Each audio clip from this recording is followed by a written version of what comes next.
And a very good evening to you. I am Lisa Lord, and my special guest is orthodontist and president of the Barbados Dental Association, Dr. Vidya Armagon. Doctor, thank you for joining us on the program. Lisa, thank you so much for having me. Looking forward to this today. So am I. It's a pleasure. Now, let's start very basic, looking Sure. at the Barbados Dental Association. Yes, indeed. What is your role? How many members do you have, etc.? Okay, so the Barbados Dental Association is a voluntary organization, and we really represent the dentists in Barbados as a collective group, but we also represent the public interest. So really, as an association, we're concerned with how we practice as dentists and how we can enhance the public healthcare, basically, right?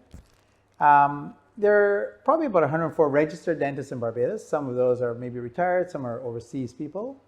90 are probably practicing in Barbados, and of those, we have 60 in our association. So about 2/3 of the dentists out there are members of the Dental Association. The important thing in being part of the association is that we do things like continuing education. Yeah. So we keep them up to date. Certainly with COVID, we just had COVID.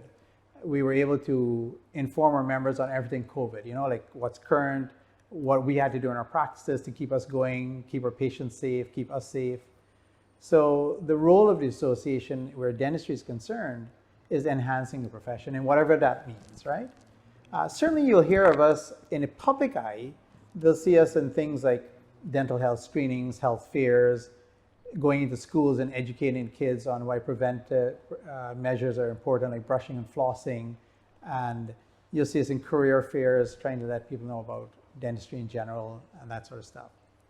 In our meetings, we're doing things, like I said, like continuing education. We're talking about policy, what's coming to Barbados, why is it important? We had, like I said, issues like COVID. We've had things like foreign companies coming in that are not necessarily in the best interest of Barbados. We've had problems in the past with even government regulations that are not in the best interest of the public. And then we'll go out and lobby and fight on behalf of the public and ourselves to ensure the profession stays safe, basically.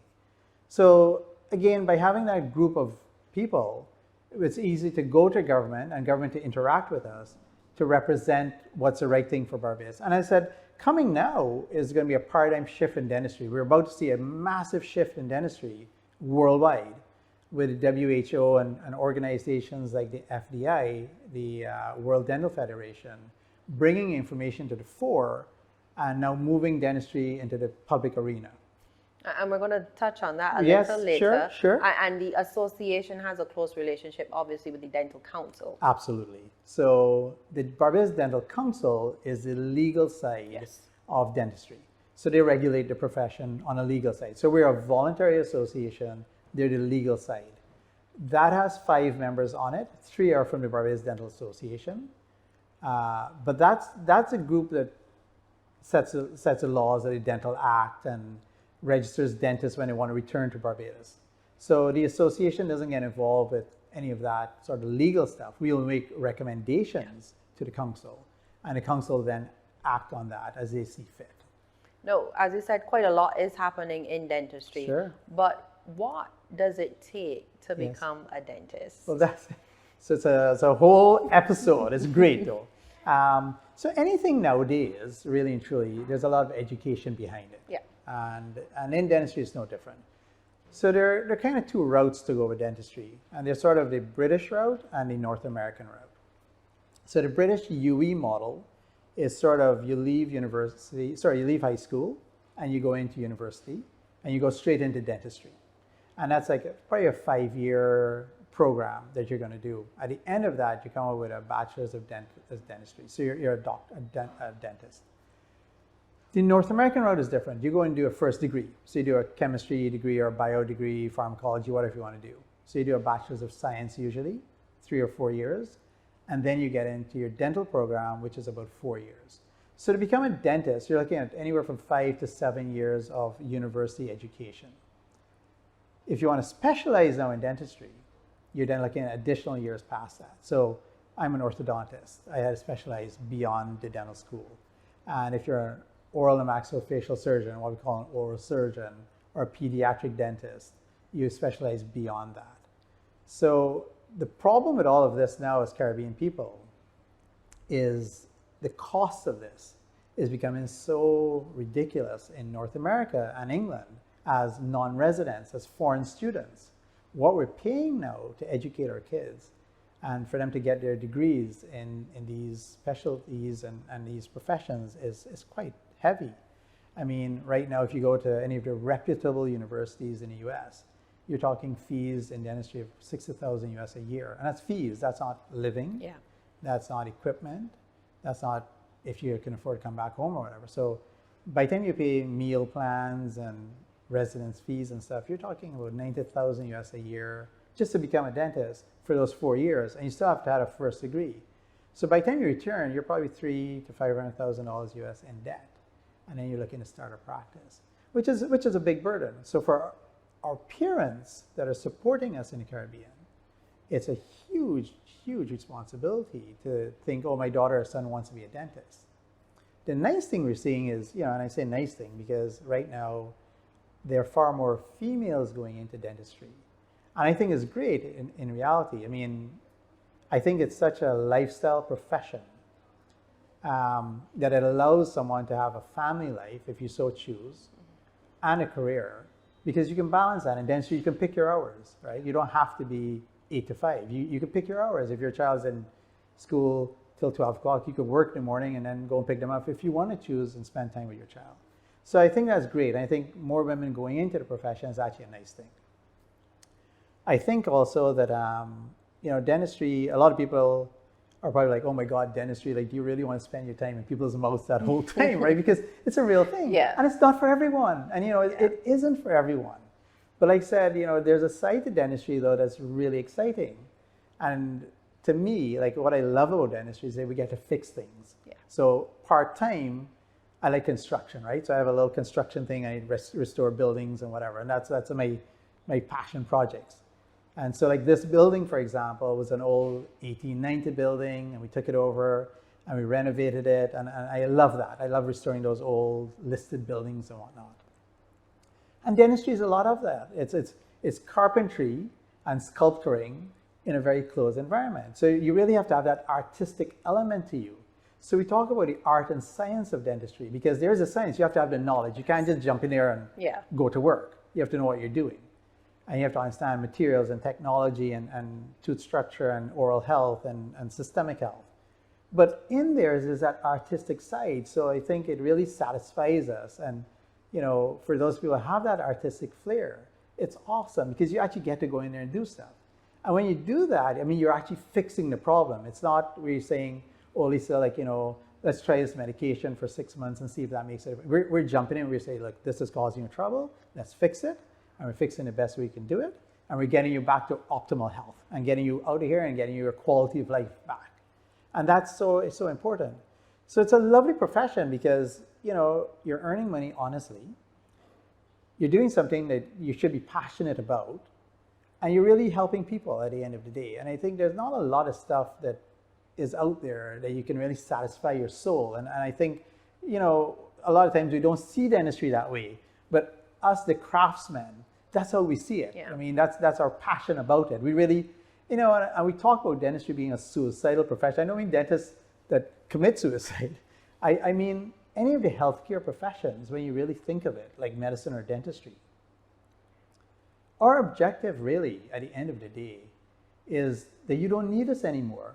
We really want to educate you and talk about prevention. Like we talk about coming for a 6-month checkup.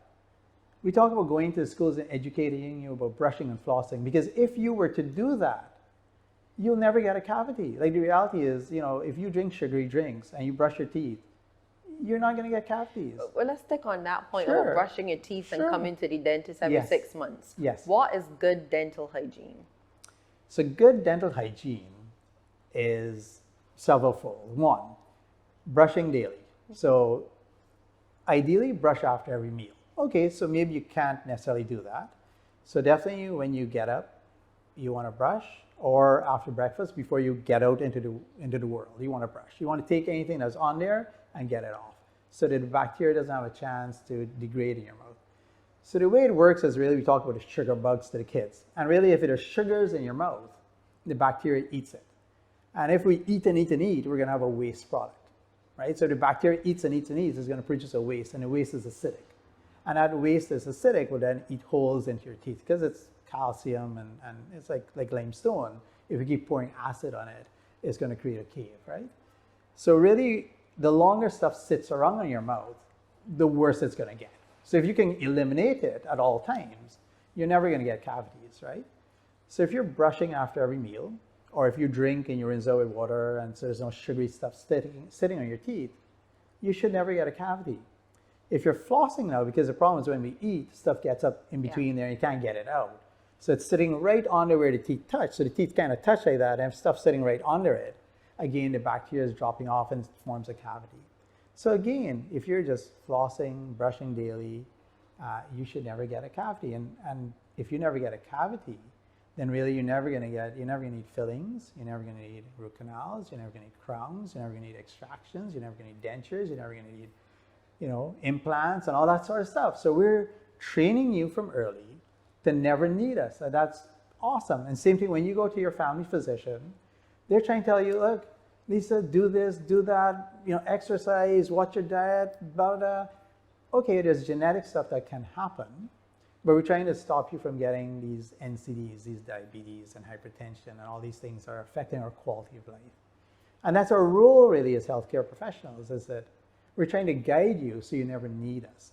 Well, let me ask you this. Sure. Are Barbadians paying enough attention to their oral health? No. And it's not just Barbadians, it's the world. We recognize that. The WHO just put out a report on November 18th this year, the Global Health Status Report. And we are aware that 3.5 of the 8 billion people on Earth suffer from oral disease, and it's debilitating in many ways, because it's debilitating because it affects your quality of life, and it gets worse and worse. So from kids, we have things like baby bottle decay, where moms put the kids down at night with juices, and it rots out all their teeth.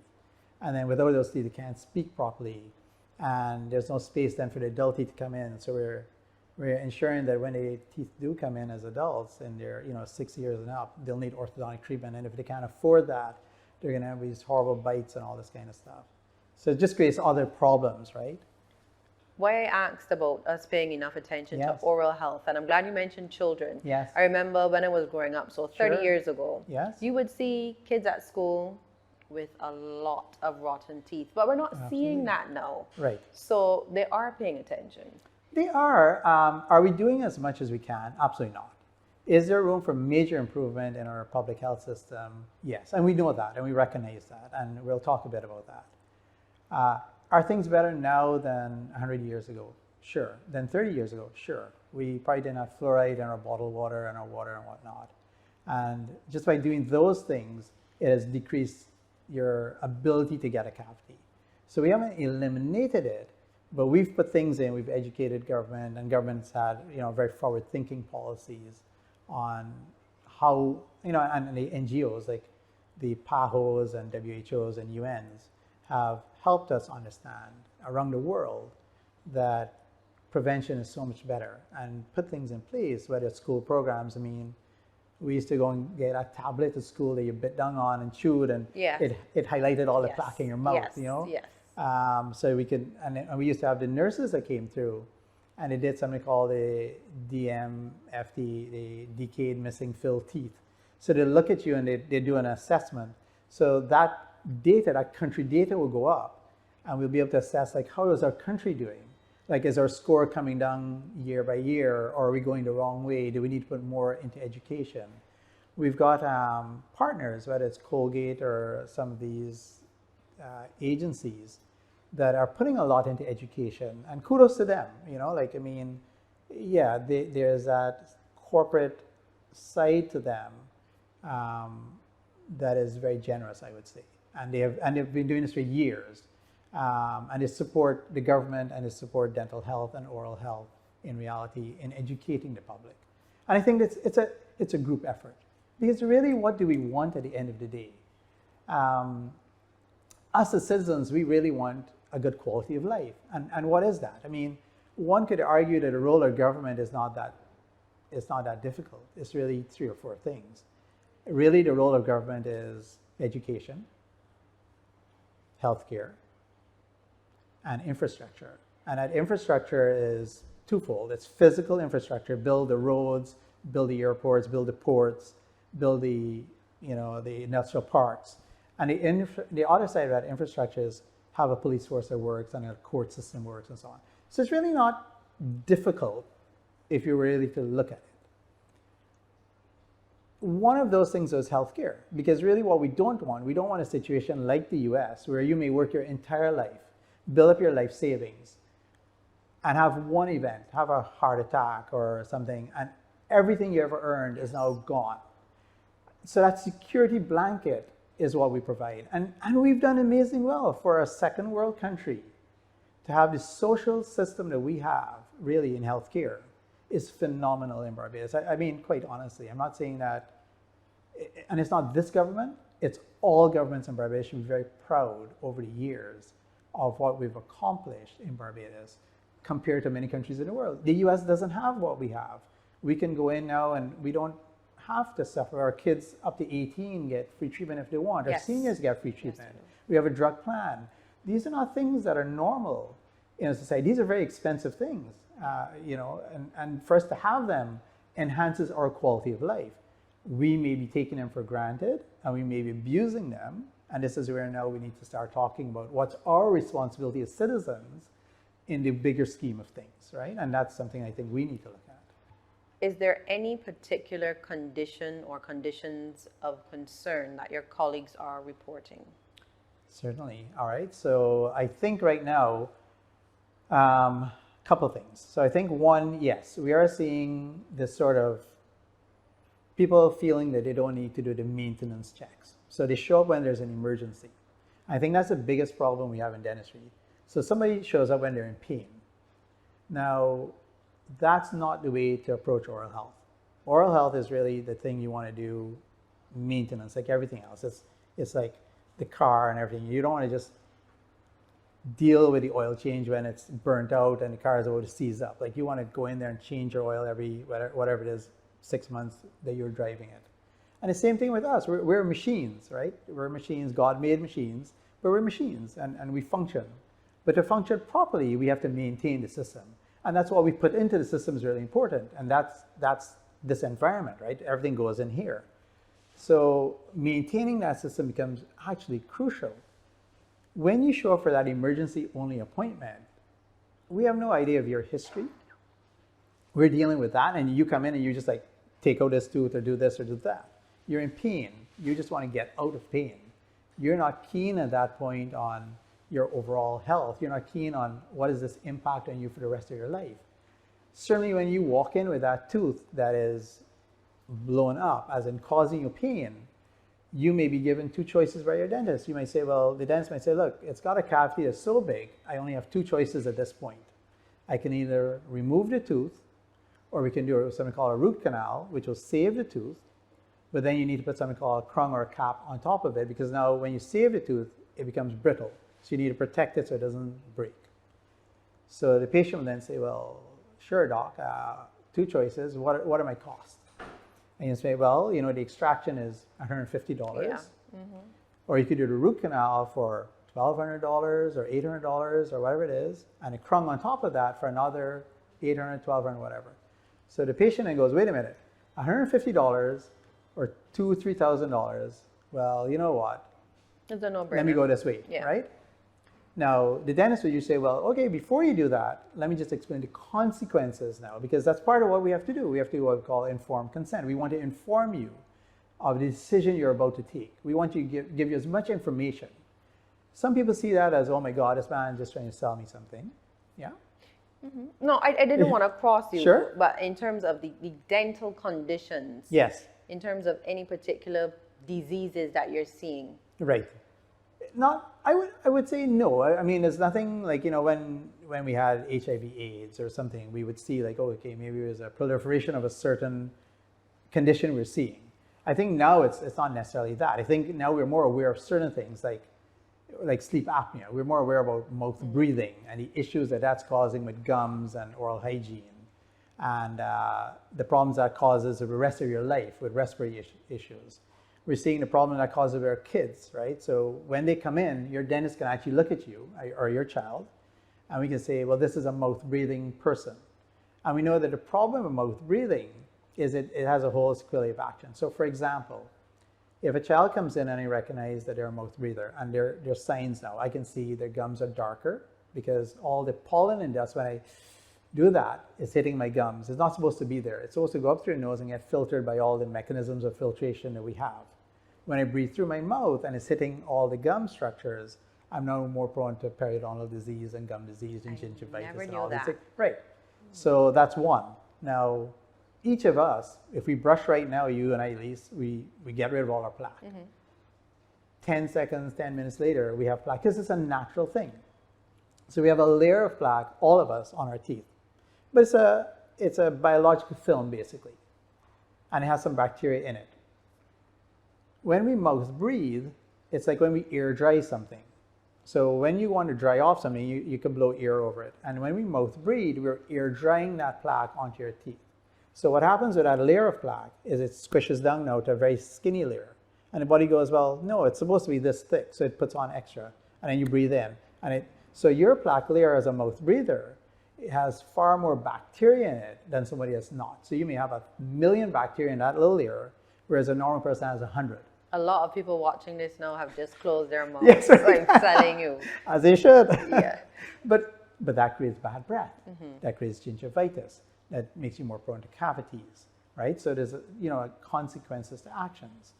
When you're mouth breathing now, all that dust and pollen is going to the back of your throat and getting your whole tonsils and adenoids swollen and inflamed. So now you get sinus issues. So now you can't breathe through your nose as you used to because you're all stuffy. And now that starts a vicious feedback mechanism where, because you're mouth breathing, now you can't breathe through your nose because it's all stuffy, so you have to keep mouth breathing. Yeah. And because you keep mouth breathing, the sinuses and adenoids are all swollen. So now when you go to bed at night, here's the big issue. So when these kids go down at night now, a regular child goes to bed, a non-mouth breather, they go into what we call the REM cycle. Let's say they sleep for 8 hours. They get that nice solid sleep for 8 hours. They wake up, they're energetic, they can go, they can tackle the world, they can go to school, they can concentrate, they do well, they're good. The child that has this breathing, this apneic problem, they go into bed, they fall asleep. For about 10, 12 minutes, when they're in bed sleeping now, the tongue falls against their throat and it locks off. So when you go for surgery, when we see it on TV, they have to intubate you. They put this thing to keep the airway open because your tongue locks it off, right? So the only way you can breathe when you go to sleep is through your nose. But now because the whole thing back there is all swollen with the tonsils and adenoids swollen, you've got this little tiny thing. So I tell people it's kind of try and drink a Chefette milkshake through a paper straw. It's just not going to happen. Like you could suck as hard as you want. That's a good example. That is a good example. And you understand that, right? Yeah. So you're trying to breathe through, and so little air is getting in that after 10 or 12 minutes, your brain and all the carbon dioxide sensors in your body are like, we have a problem. Like, wake up. You need to breathe because we're not getting enough oxygen. You're killing us here. So 10, 12 minutes into their sleep, they come out slightly awake, just enough out of REM sleep to breathe. And that's when you hear the kids snort, gasp, or snore. And they'll do that for a minute or two and they go back in. And their night is like this. So they wake up, and it doesn't matter if your child's been sleeping for 12 hours, they're tired. You throw them in the car, they're falling asleep. They're often misdiagnosed as having attention deficit disorder, and they're put on drugs. Because when they're excited and interested in something, like you give them a PlayStation, they're up for 8 hours and they can do that. But you tell them you're going to school now, and teacher starts talking, they're nodding off, they're chatting with the child next to them, distracting them because they don't have enough fuel, enough oxygen for the brain to work anymore. Moms will say, that child's a daydreamer. Like, I'm speaking to that child and she's wandering off, like, because she's heard it already. And the brain is saying, I heard this information. I don't need to hear it again. It can't burn energy. Yeah. So it doesn't matter anymore. So these are the kids that unfortunately, and they could be A students, but they could be A+ students. It's not that they're not smart. It's just that they're not reaching their full potential. And that's what we are now forcing them for the rest of their lives. These people in North America are now killing more people on the roads than drunk drivers. Because after that long day at work, having not slept well, you're going to work, having a hard day at work, hitting the highways, and it's not the highways like here where we got minibus drivers cutting you off and things run across the road. This is North America where you get on that highway and everything looks the same for 60 miles and you're driving, you fall asleep and you crash and you either kill yourself or someone else. And we're going to make sure that our viewers don't fall asleep. Yes. We're going to take a short break. Sure. Stay with us. You're watching One on One.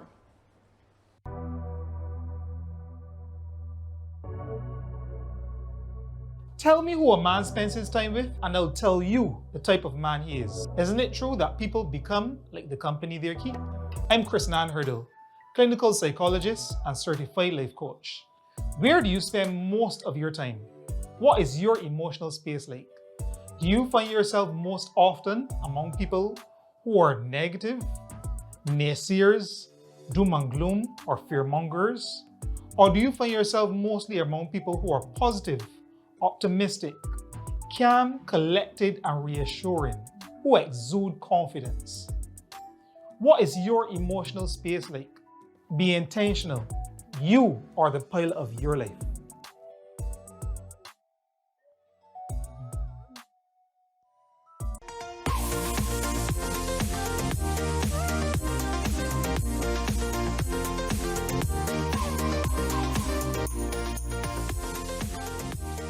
Welcome back. We're chatting with orthodontist and president of the Barbados Dental Association, Dr. Vidya Armagon. Now, during the first half, you had mentioned things like maintenance. Yes. Now, maintenance comes with a cost. Sure. And many Barbadians, or some Barbadians, I should say, Yes. if they have to choose between going to their doctor and going to their dentist, they're going to go to their general practitioner. Absolutely. That being said, do you think that dental fees are out of the reach of the average Barbadian? Right. So, great question. I don't expect you to say yes. Yeah, and I would say no, but I would also justify it. Sure. So we talk about the education side of things, right? It's not cheap for anybody to become a doctor, engineer, lawyer, accountant, any professional. There's a cost to doing that. At the end of the day, a dental practice, like any other business, it's a small business. You have to run it as a small business. Now, cost really, when we look at cost in Barbados, we have to be cognizant. So whereas we may think it's expensive in Barbados to go to the dentist, we have to understand that I often say the things in Barbados are cheaper than America. They're really not a lot of things. Really, when you go anywhere in Barbados, the only things you could buy in Barbados, truthfully, that are cheaper in Barbados than America are sugar, rum, and health services. It's sad, but it's true. Anything else you buy in Barbados, you're going to pay double or triple what you pay in America, is the reality of clothing, toothbrush, whatever you buy in Barbados is going to be more expensive, except medical care, medical and dental, sugar, and rum. Americans and our diaspora flock to Barbados to do dental care because it's just cheaper. So whereas we may find it expensive, and I'm not saying it's not expensive, I agree with you 100%. We would like the fees to come down. Obviously, we would love it, right? But we have to run a practice. And a practice is not an easy thing to run, especially in dentistry. So in dentistry, everything we use is pretty well disposable.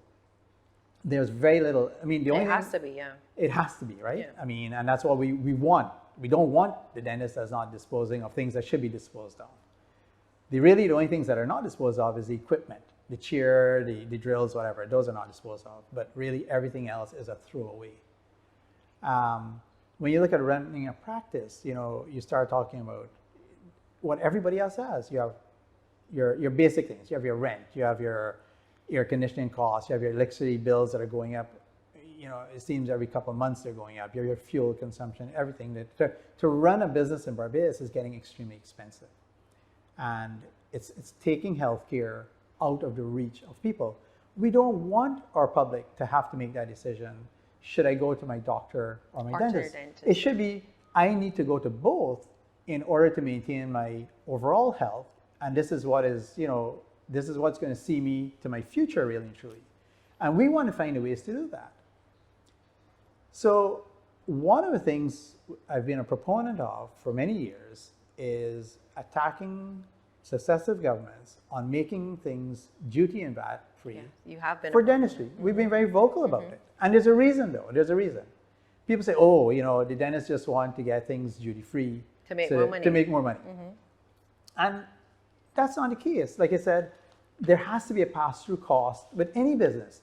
If gloves have gone up and masks have gone up and equipment has gone up and shipping now has gone up, which it has around the world, the global supply chain disorder is such that for us to replace anything in a dental operatory is that much more expensive. Any business is going to have to pass on that cost. You can only absorb so much of it before you have to, or else you will go under.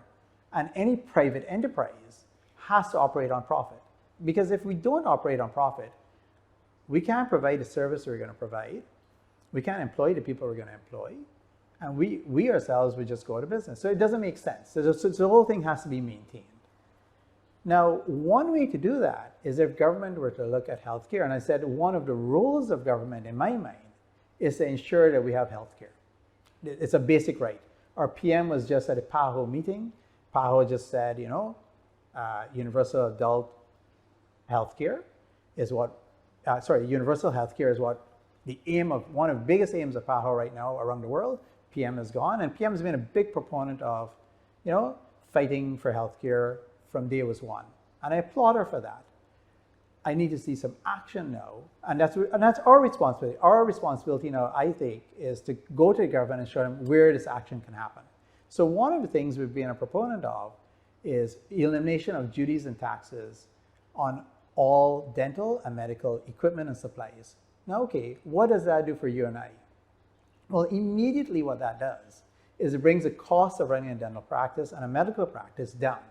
And there will be a pass-through to that. There has to be. That is just a natural evolution. It may not happen tomorrow. Like they may drop the duties and stuff today, and you might see the fees stay the same, and you wouldn't see the fees drop. But what you will see is the fees not increasing over time. Now, most of us have not raised fees post-COVID, but we had to spend a lot of money in COVID getting new equipment. That hasn't been passed on yet, but it will be at some point. So the same way that if things drop in cost to us, you may not see the immediate, tomorrow you're not going to see a drop in the fees, I guarantee, because we're also making up for other things. But I will promise you that you won't see an increase in fees going forward. What you will also see, though, is this. Most of our dentists and doctors in Barbados are highly intelligent people, cream of the crop, that have taken the time to go overseas and study. They've gone into some of the best institutions around the world. And not only that, a lot of our guys and gals that you don't realize have aced out in those institutions. We don't know it because we're not that culture that we promote it. But they've graduated top of their classes, done amazing residencies in top-notch hospitals, and returned to Barbados. So the training of our medical and dental personnel is phenomenal. Our dental councils and our medical councils have also assured that the person coming back is qualified. So even if they're not us Barbadians, whoever, foreigners, whatever, we want to make sure that the standard they're coming with is good enough that when they practice on your eye, or our mom, or our kids, it's of a good quality. So that's good. That's solid right now in Barbados. So we have these well-trained doctors and dentists coming back, and they're very knowledgeable in their fields, and they get back to Barbados, and they're in all this debt, and they're starting these practices, and they can't get equipment because for them to stay current with equipment, it's a fortune, it's expensive. Mm-hmm. So for example, we have a piece of equipment here that we acquired maybe 5-6 years ago when it came out. It's called a CBCT, it's a cone beam CT. So it's a stand-up CT unit, CAT scan unit, that we can get a 3D model of your face. So it allows me to do my craft, my orthodontics, that I can see if a tooth is stuck, I can see a wisdom tooth and a nerve, I can see all of that in 3D. It was the first one in the Caribbean. It cost us double of what my friends in the US that have it. It cost me double to get it here in Barbados, right? Because we had to acquire it, we had to ship it, we had to pay duty and VAT on it, we had to fly down technicians, hotel them to set it up because we don't have to know how to do it. And then we have to upgrade the software every so often. So that means flying back down techs and paying for, $25,000 and $50,000 upgrades every 2 or 3 years. The fees we charge for that x-ray in Barbados are half of what the US charges. So we charge $450 Barbados, the US charges $450 US for the same x-ray. The volume we have is maybe 3 people a week, 4 people a week, whereas in the US, they're probably doing 2, 3 an hour. Comparison. Yeah. Right? So we can never make back the money from a business point of view running that equipment, but it is essential to me and my colleagues, if we're going to do dentistry properly, that we have access to these things. So the problem is, if we are paying additional duties, VAT, shipping, and all these things, to acquire new technology becomes impossible or very difficult. So what we're really doing to our public is we're getting all these doctors and dentists with this great knowledge base, and then not really allowing them to give us access to the best of healthcare. And I'm saying, if we were to eliminate duties and VAT and all these taxes on dental equipment and supplies, the cost of healthcare comes down, one. The availability of new procedures goes up dramatically, two. And there's another benefit, which is we want to get into dental tourism and medical tourism. And people aren't going to come here to get procedures that they can't get overseas. They're going to know what's available overseas, and they're going to look, can I get that in Barbados at what price? And they want it at a price that's cheaper than they can get in the US. That's one of the reasons they're coming. They're not flying to Barbados to do dental tourism because they're going to pay more. That's not the point of dental tourism. And speaking of cutting costs, Sure. as you said, it is a business. Dentistry is a business. There was a recent video coming out of Guyana Yes. about dental quacks operating Yes. there. Now, for the sake of our viewers and listeners, these are persons who are not dentists, Right. but are offering services like teeth whitening and fashion braces, Yes. etc. Yes. Is that a problem in Barbados? It is, unfortunately. It's a problem in CARICOM. It's starting to become a major problem here in Barbados. Really? Yeah, you can see it on Instagram. There are these ads for fashion braces and fillings and cleanings and whitenings. And these are people, unfortunately, that are not registered with the Dental Council, so they have no qualification whatsoever. They are doing something that they should definitely not be doing, because they really are doing something that will harm you. I mean, quite honestly, if we're going to be very blunt about it, these are pure, selfish, horrible people doing desperate things to make money. They're pure business people that have no concern about your health care, truthfully. I mean, because if they did, just go and get qualified. Like, I'm not going to just come into your restaurant and start cooking and say I'm a chef because I could cook a little cook-up at home or whatever. That's not what a chef is. I have to understand safe food practices. I have to understand food safety. I have to do things a certain way. I have to know to prep stuff and offer you that meal. It's not, sure, when you come into my house, you take that risk. But when you go into a restaurant, there's a lot more that goes with it. It's not just walk in there and start cooking. It's like, food has to be cooked at a certain temperature and certain kind of ovens, and there's safety. And the same thing here. Is there sterilization between patients? Is the same needle being used? Is the same equipment being wiped down properly and sterilized? Is the right equipment being used? Let's look at braces. Okay, braces are my thing. So here are some of braces and how they work. So the brace is just a handle. It's a way to hold on to a tooth. But a brace has technology built into it.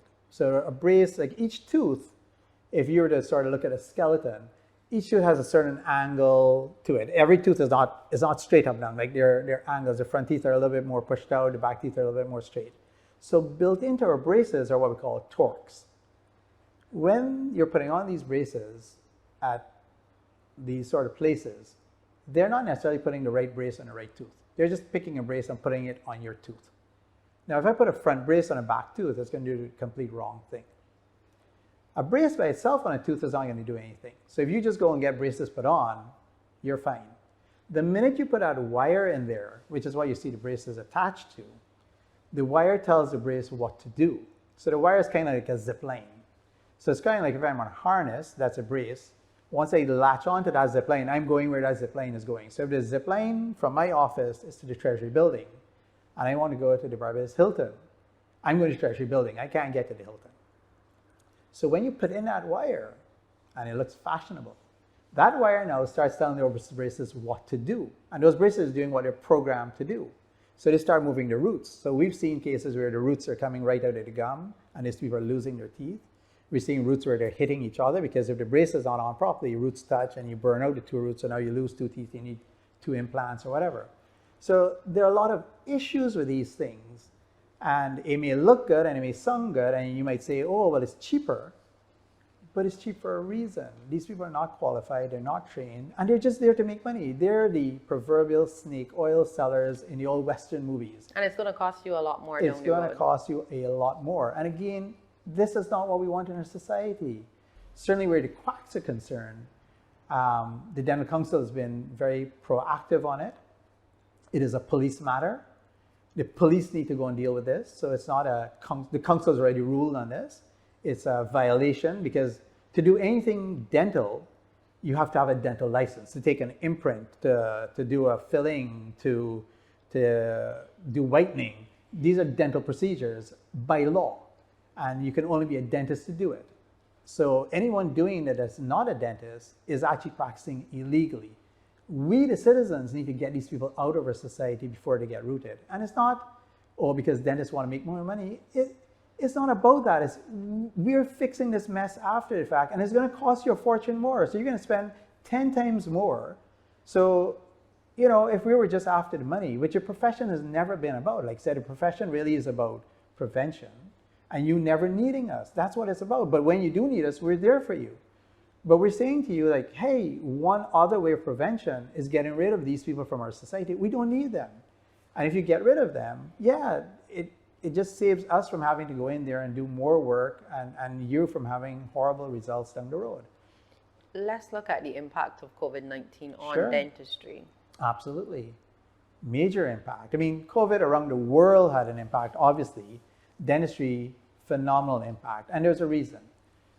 So around the world and in Barbados, one of the things that happened with COVID is we stopped doing any post-mortem work. And it's because when you cut, you release an aerosol. And an aerosol is dangerous. So we stopped doing that. In dentistry, our day-to-day life is dealing with aerosols because the minute we use that drill or that ultrasonic cleaner when you're getting your teeth cleaned, that thing that vibrates, or we're using that air water to blow off stuff or wash your mouth, it creates an aerosol. And that aerosol is dangerous to you and to me. And certainly in an environment like this, where I've got several patients in here, if I create an aerosol in one area, it can easily migrate and somebody else can breathe in. So when there's an airborne transmissible virus like COVID, I have to be very careful. And we have to be careful in our dental offices that we don't want to transmit this. So we had to get a lot of equipment. We had to understand COVID. So we became, honestly, dentistry and dentists became super experts with COVID. And that's why you would have heard us vocally during the pandemic and after the pandemic about COVID and the government's role in COVID and what should and shouldn't be done. So there was a reason. It's because we had to be 100% knowledgeable about COVID. So we totally understood this disease as best we could. So what has happened since then is that we've had to change out our practices quite tremendously. Now, when you come into a dental office, you'll probably see less people in our waiting room because what we're trying to do is limit the number of people. We also have different sterilization procedures now, wiping down everything in our operatories. We have these air things now that purify the air. So we're giving them a chance to clear out the aerosols, basically. Because remember when you enter our environment, and I think this is what a lot of people don't remember, you don't have your mask on anymore. You're now vulnerable. So even during COVID, when you walked into our office and you had no mask on, we were putting you at risk, theoretically, if we didn't have a safe environment for you. So we had to create a safe environment. And we had to create a safe environment for us and our staff members. So masks and so were important for us, but again, you're on mask. If you're COVID positive and you're putting that out there, we had to ensure that the person that came in after you wasn't going to catch it, right? So we had to get very serious about COVID. Now, though, I would say, and I should stress, Lisa, that the beautiful thing about dentistry from years past is that we've always been a safe environment. And I say that because we've always practiced what we call universal healthcare precautions. And what universal healthcare precautions are is like COVID or like HIV or any other disease there is out there, we assume that you have it. So when you enter this office, we assume that you have everything known to man. And so we have to make sure then that we sterilize everything or we throw away everything so that the next person doesn't catch what you have. So by assuming everyone is dangerous, we create an environment where everyone becomes safe. And COVID has just allowed us now to take that to a new level because we were not dealing with an airborne transmissible virus prior to COVID. And you keep stressing on the word safe. No, Yes. you got quite a lot of backlash Sure. during the height of the pandemic. You were one of the Absolutely. pioneers Yes. of instituting safe zones. Yes. Which you obviously then had to pull back on. Sure, sure. Tell me your thinking behind instituting safe zones. Coming at COVID, like I said, I had to become a super expert. I was president of the Barbados Dental Association. I had to learn everything there was about COVID to advise government on what dentists should and shouldn't be doing, and advise my colleagues on what we should and shouldn't be doing. So we went to government before COVID even hit, and we knew what was coming because it was everywhere else. So we saw what was coming. And in my office, for example, we actually had the protocols, the COVID protocols, about a month and a half before we actually went into lockdown. So we had a tent outside. We hired Mr. Alkins from Top Notch Security to come out here and test our people coming into the office, like do temperature checks and do histories and were they traveling and were they sick and all this. We had all that in place before it was even a thought process with any institution in Barbados because we knew what was coming because we had to learn about it. So education is key. We knew about all the testing procedures, everything. Now COVID came and we obviously had to do things in dentistry. Critical to that, because I also have a hotel. My brothers and I operate a hotel and we have a cafe. And we employ people. And we care about our people. And we had to lay off those people right when we shut down. And we laid off 40-something people. And it wasn't easy. I mean, like we tried really hard to keep things going. And we even started back after COVID when there was no money to be made. But you don't want to disadvantage people.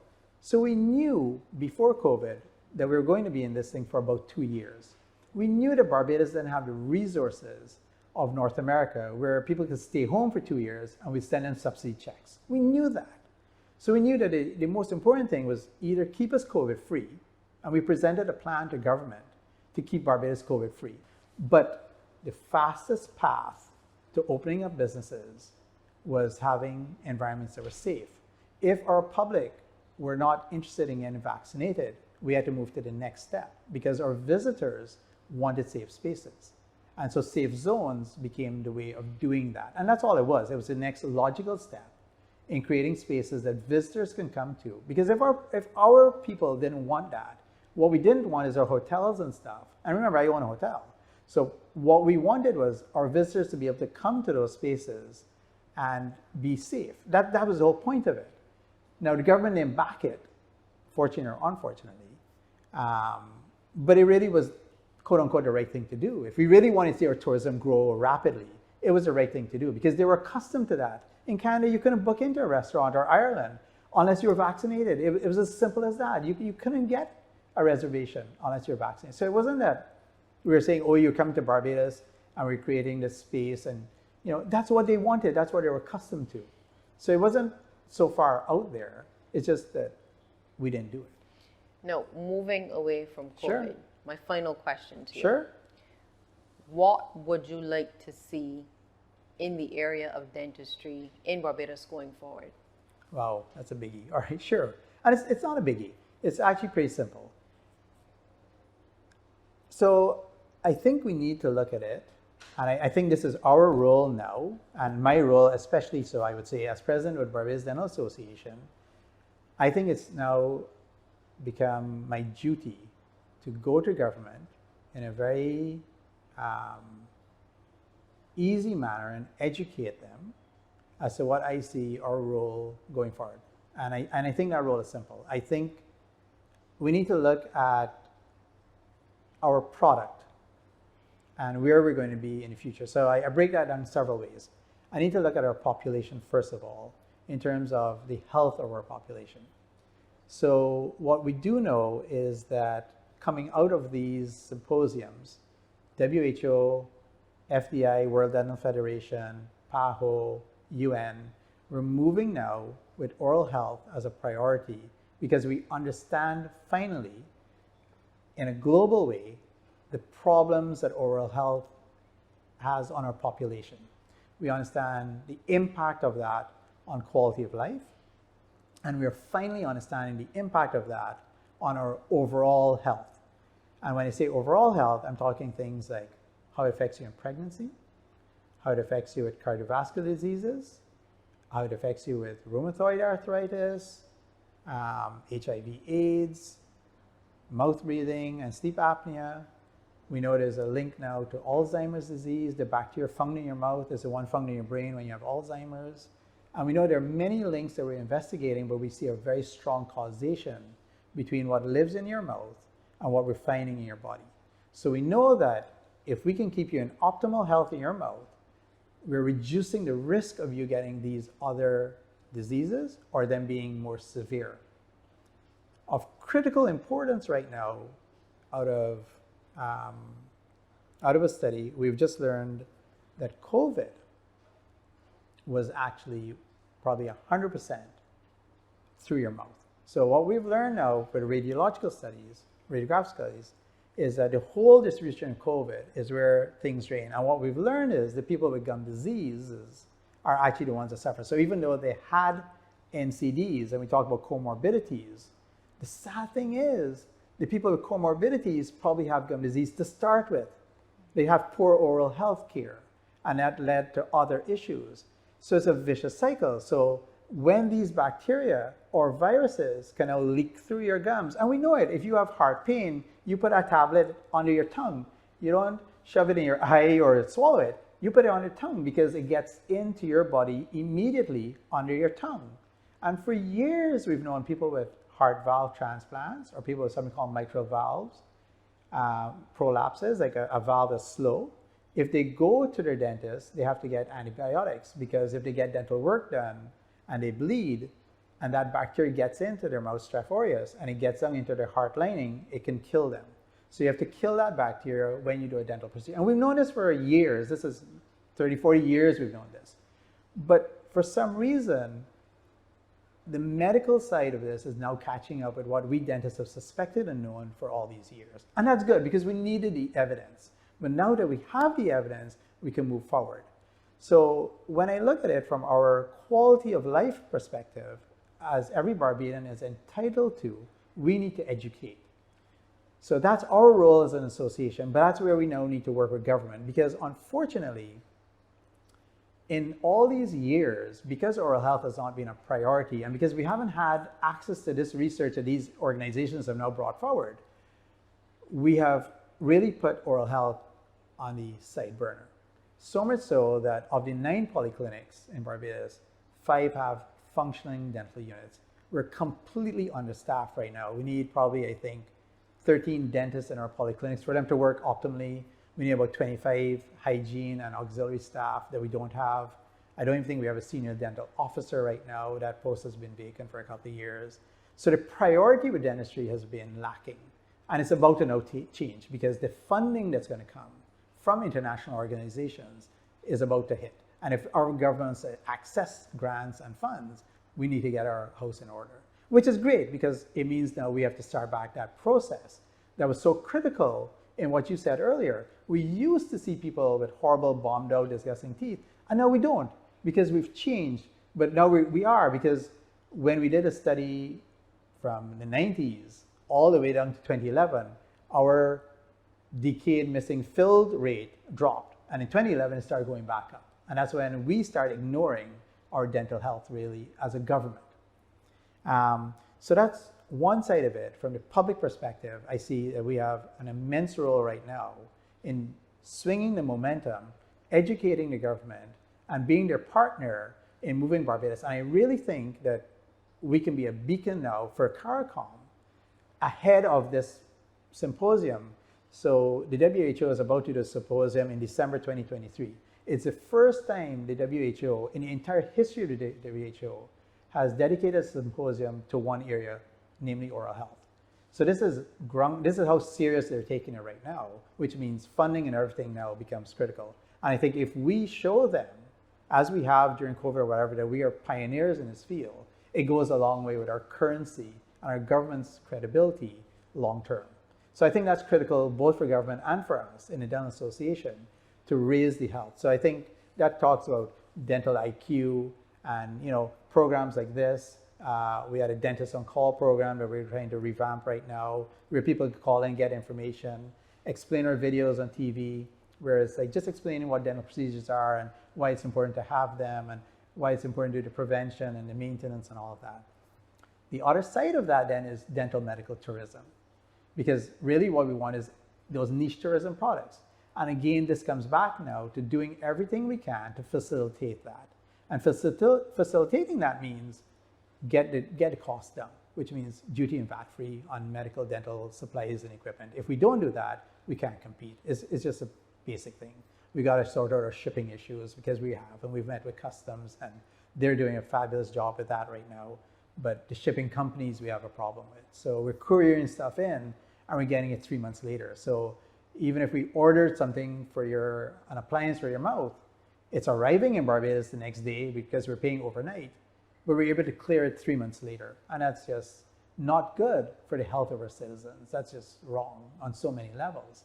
But those are private run entities and we can only, push them so far. Customs has stepped up and they're allowing stuff to be cleared immediately.